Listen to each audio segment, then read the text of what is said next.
دكتور، إذا ما تحدثنا عن هذا الحدث الكبير وشغلت الناس من خلال المواضع الإلكترونية والصور تبادلت بكثير من التويتر، الفيسبوك، الانترنت، ويعني وحتى الجالية السودانية اشرقت حية بهذا الموقف الجميل. إذا ما تحدثنا عن هذا الحدث الكبير، حدثينا عنه. طبعا أول حاجة احنا عايزين نقول حاجة مهمة، إنه الحاجة اللي حصلت دي ممكن تحصل لأي حد، والتصرف بتاع السوداني هو حيكون نفس التصرف ويمكن بزيادة أكتر شوية. التصرف بتاع الطبيب السوداني إذا كان داخل السودان أو خارج السودان هو دايما تصرف شهم ومسارع لأنه يعمل الحاجة الصح في الوقت الصح، فدي ما حاجة غريبة علينا يعني. الحصل إنه أنا كنت شغالة وردية مسائية، كان خلاص الوردية بتاعتي قربت تنتهي. أنا طالعة من الطوارئ لأنها قريبة على الشارع، حوالي الساعة 1:30 بالليل أو 2 إلا بالليل تقريبا. فأنا طالعة من الطوارئ، والطوارئ قريبة للشارع، ونحن المركز بتاعنا على شارع رئيسي على هايوي سريع شوية. أنا طلعت لأنه سمعت صوت، يعني صوت ارتطام كبير شوية. طلعت على الشارع وأنا طالعة بدي أشوف الحاصل شنو، لقيت زول جاي بيقول لي في زول عمل حادث برا. فأنا طلعت على الشارع برا، لقيت الناس بدوا يطلعوا المصاب من العربية، ويعني رقدوه في الشارع في نص الشارع. ده كان نص بتاع الشارع طريق سريع ونازل، أيوة ده هايوي.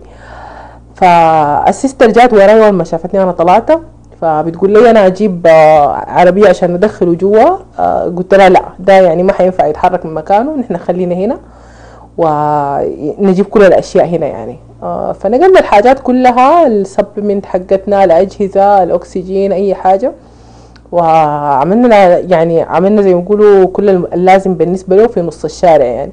والناس لما لقيت إنه زي ما يقولوا نحن بنعمل في حاجة، كلهم يتفاعلوا معنا بطريقة كويسة شديد يعني. في مجموعة من الأولاد وقفوا في نص الشارع، حولوا لنا مسار العربيات لأن العربيات كانت قريبة لنا شديد.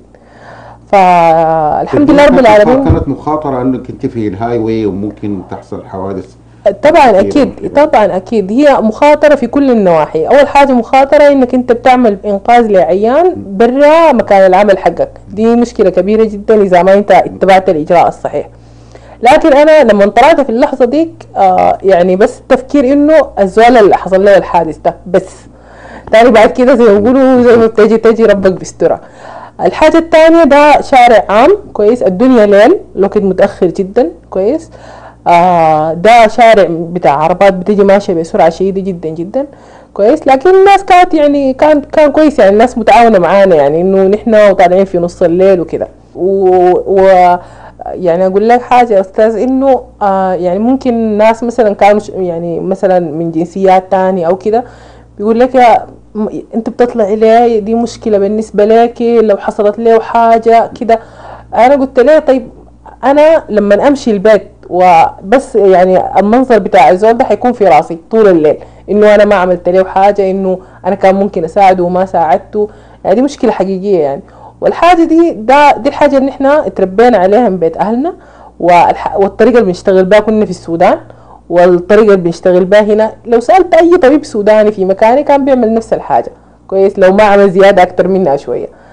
فدي ما حاجة غريبة يعني. أنا حتى انتشار الموضوع ده في السوشيال ميديا وفي الجرايد وكده، يعني أنا من جانبي كنت بقول أنا يعني ما في شيء غريب يعني، حتى إنه أي زول من زملائي كان حيعمل كده وزيادة حبتين يعني. عفوا دكتور، هي مسؤولية قد يعني تسألي إذا كان لا سمح الله حصل اي ديفكت للمريض، يعني دي اشكاليه بالنسبه لك انت، يعني كيف تتم معالجتها؟ ايوه نحن الحاجه زي ما بيقولوا بنعمل الاجراء الصح لحد يعني قدر ما نحن مفترض نعمله. انه الحادث حصل قدام المركز، طيب انت اول حاجه بتعملها بتضرب تليفون للهلال الاحمر انه حصل حادث في الوقت الفلاني، بتسجل الوقت، لانه يعني النظام بتاع الشغل هنا معتمد على الدوكيومنتيشن او التسجيل، اي حاجه بتسجلها في زمنها.